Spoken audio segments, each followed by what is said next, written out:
लोकसभा चुनाव के छठे चरण का मतदान शनिवार को खत्म हो गया। यूपी की 14 सीटों पर वोटिंग हुई, जिसमें सुल्तानपुर सीट भी शामिल है। सुल्तानपुर की सीट पर 55.60% की वोटिंग हुई, लेकिन पूरे दिन वोटों का जो उतार चढ़ाव था, जातीय गुणा भाग था, वो इस पूरे जिले में नजर आया और उसमें बीजेपी की मौजूदा सांसद मेनका गांधी की नाव मझधार में फंसती हुई दिखाई पड़ रही है।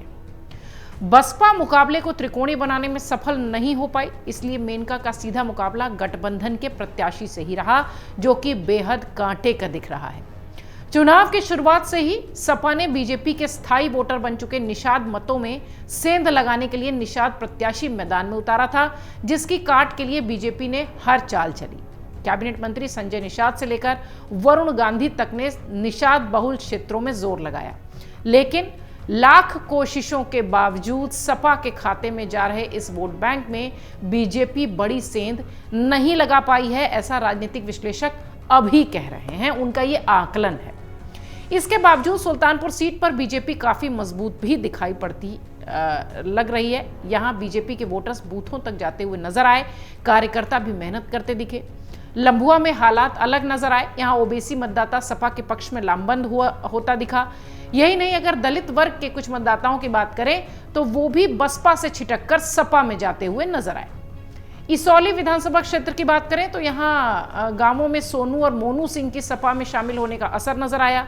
सोनू पिछला लोकसभा चुनाव बसपा के सिंबल पर मेनका गांधी के खिलाफ लड़े थे, जिसमें 14,000 वोटों से ही उन्हें हार मिली थी।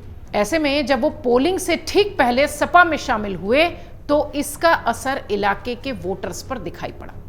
बीजेपी का प्रचार करने वाले कई प्रमुख लोग भी मतदान के दिन शांत नजर आए। जिले में अधिकांश मतदान केंद्रों पर सपा और बीजेपी के मौजूदगी प्रभावी रूप से दिखाई पड़ी। लंबुआ के सबसे बड़े मतदान केंद्र में जहां 7,000 से ज्यादा वोट पड़े, वहां मुकाबला सपा और बसपा के बीच दिखा। इसके अलावा बसपा पूरे जिले में मजबूती से लड़ती नहीं नजर आई, लेकिन हाँ, दलित मतों का ज्यादातर रुझान पार्टी की तरफ दिखाई पड़ा।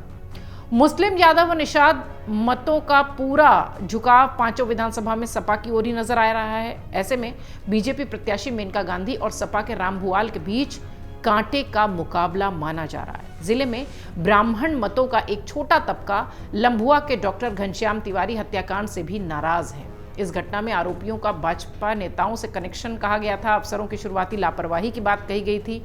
इसका असर भी इस चुनाव में दिखाई पड़ रहा है, ऐसा राजनीतिक विश्लेषक मान रहे हैं।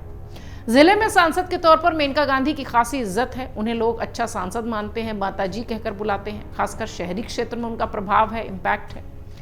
मां मेनका गांधी के चुनाव अभियान में शामिल हुए वरुण गांधी ने यह कहकर जाति आधारित राजनीति करने वाले पार्टियों की घेराबंदी करने की कोशिश की थी कि सिर्फ जाति मतलब मानव ही है, जातिगत राजनीति से किसी का कोई भला नहीं होने वाला है। उन्होंने सपा की चाल को भांपते हुए 11 स्थानों पर नुक्कड़ सभाएं की थी।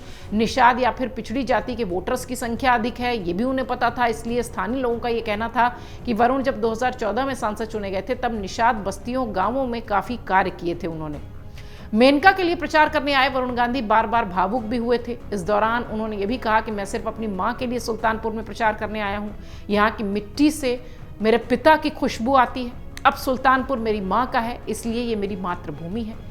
इस बीच उन्होंने ना बीजेपी का नाम लिया और ना ही बीजेपी के नेताओं का, लेकिन वरुण गांधी की भी ये मेहनत शायद बहुत रंग लाती नहीं नजर आ रही है। खासतौर से अभी जब राजनीतिक विश्लेषक आकलन कर रहे हैं, ये आकलन है, 4 जून को पता चलेगा कि दरअसल किसके दावे में कितना दम रहा।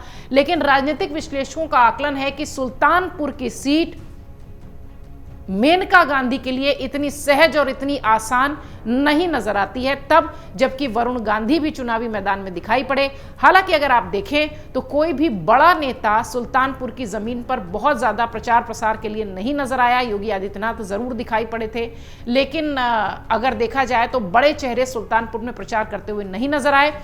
हमेशा ही मेनका गांधी ही सब जगह अपने कंधों पर सुल्तानपुर की जिम्मेदारी लिए दिखाई पड़ी। इस बीच वरुण गांधी चुनाव प्रचार के खत्म होने के दिन पहुंचे थे, जहां उन्होंने कई नुक्कड़ सभाएं की, कई भावुक बातें की। बीजेपी आलाकमान, बीजेपी नेताओं का, पार्टी का बिना नाम लेते हुए अपनी मां का जिक्र किया और सुल्तानपुर की जनता से भावुक अपील की वोट करने के लिए। ये सारी अपील, ये सारी कोशिशें कितनी कामयाब हुई ये तो 4 जून को पता चलेगा। लेकिन हाँ, राजनीतिक विश्लेषक ये जरूर मान रहे हैं कि सुल्तानपुर पर जो मुकाबला है वो बीजेपी और गठबंधन INDIA गठबंधन के नेता के बीच बहुत कांटे का दिखाई पड़ रहा है। एग्जिट पोल 2024 1 जून शाम 6 बजे से, लोकसभा चुनाव के नतीजे 4 जून सुबह 7 बजे से। देखिए चुनाव नतीजों से जुड़ी हर खबर सबसे पहले, सबसे सटीक, केवल अमर उजाला पर, amarujala.com।